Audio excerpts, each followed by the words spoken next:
हैवानों से भरी इस दुनिया में सिर्फ लड़कियां ही नहीं, अब जानवर भी सुरक्षित नहीं है। जिस समय पूरा देश सड़कों पर इंसाफ की मांग कर रहा है, उस पल देश के कोने कोने से ऐसी खबरें सामने आ रही हैं जो बता रही हैं कि इंसानों के इस जहां में अब इंसान बसते ही नहीं हैं। बसते हैं तो सिर्फ वैशी दरिंदे। श्री कृष्ण की नगरी मथुरा में गाय की बछिया के साथ पड़ोस के एक युवक ने सारी हदें पार करते हुए दुष्कर्म की घटना को अंजाम दिया। ये वही मथुरा है जहां द्वापर युग में श्री कृष्ण गायों को न सिर्फ राक्षसों से बल्कि ब्रह्मा जी तक से छुड़ा कर लाए थे। उत्तर प्रदेश के मथुरा के थाना जमुना पार के लक्ष्मी नगर के रोशन विहार कॉलोनी में हरिचंद नाम के युवक ने गाय पाली हुई थी, जिसकी 3 माह की बच्चियां भी है।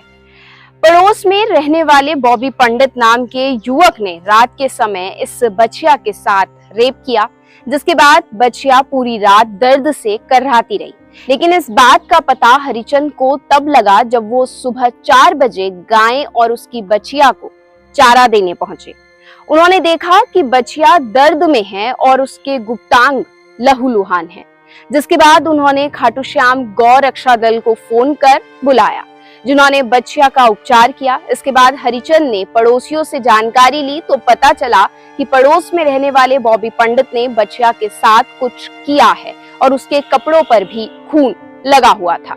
हरिचंद ने तुरंत पुलिस को फोन किया। मौके पर पहुंची पुलिस ने बॉबी पंडित से सख्ती से पूछताछ की तो उसने अपने अपराध की पूरी कहानी उगल दी, जिसके बाद उसे गिरफ्तार किया गया। ये ऐसा कोई पहला मामला नहीं है। इसी महीने में यूपी के बुलंदशहर से इसी तरह का मामला सामने आया था, जहां एक सरकारी अधिकारी ने 6 साल की दलित बच्ची और घर के बाहर बंधी बकरी के साथ दुष्कर्म किया था। 57 साल का कृषि विकास अधिकारी गजेंद्र सिंह अक्सर पीड़िता के गांव में काम के सिलसिले में आता जाता रहता था, जिसके चलते पीड़ित बच्ची के माता पिता भी उसे जानते थे।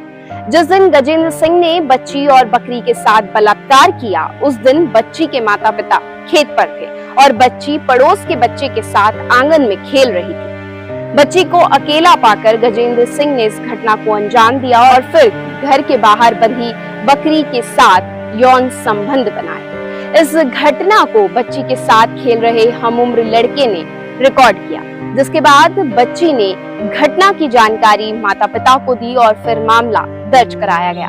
गजेंद्र को उसके सरकारी पद से हटा दिया गया है। साल 2012 निर्भया रेप व हत्याकांड के बाद कानूनों में संशोधन किया गया, इस उम्मीद से कि शायद इस तरह के अपराध महिलाओं के खिलाफ घट जाएंगे। लेकिन असल तस्वीर इस उम्मीद के बिल्कुल उलट है। सेंट्रल गवर्नमेंट की agency national crime bureau records की 2022 की रिपोर्ट के मुताबिक भारत में साल भर में 4 लाख से अधिक मामले महिलाओं पर हुए अपराध के दर्ज हैं, जिसमें रेप, किडनैपिंग, ट्रैफिकिंग, दहेज उत्पीड़न जैसे मामले भी शामिल है। यानी कि हर घंटे में 51 FIR दर्ज हुई है। यह आंकड़े दर्ज मामलों के हैं, उन अपराधों का क्या जो दर्ज होते ही नहीं है। पुलिस स्टेशन की दहलीज तक पहुंचने से पहले ही दबा दिए जाते हैं, कभी समाज के डर से तो कभी अपराधियों की धमकी से। NCRB की रिपोर्ट के मुताबिक 2012 में रेप के 24,923 मामले दर्ज हुए थे, यानी हर दिन औसतन 68 मामले, जबकि 2022 में 31,516 मामले दर्ज किए गए थे। इस हिसाब से हर दिन औसतन 86 मामले दर्ज होते थे, यानी हर घंटे 3 बलात्कार और हर 20 मिनट में एक महिला रेप की शिकार होती है। अब आप बताइए कि इस बीच बेटी बचाओ बेटी पढ़ाओ का जो नारा है वो किसी चेतावनी से कम नजर आता है क्या? आपका क्या सोचना है पूरे इस मामले पर? नीचे दिए गए कमेंट सेक्शन में कमेंट कर बता सकते हैं।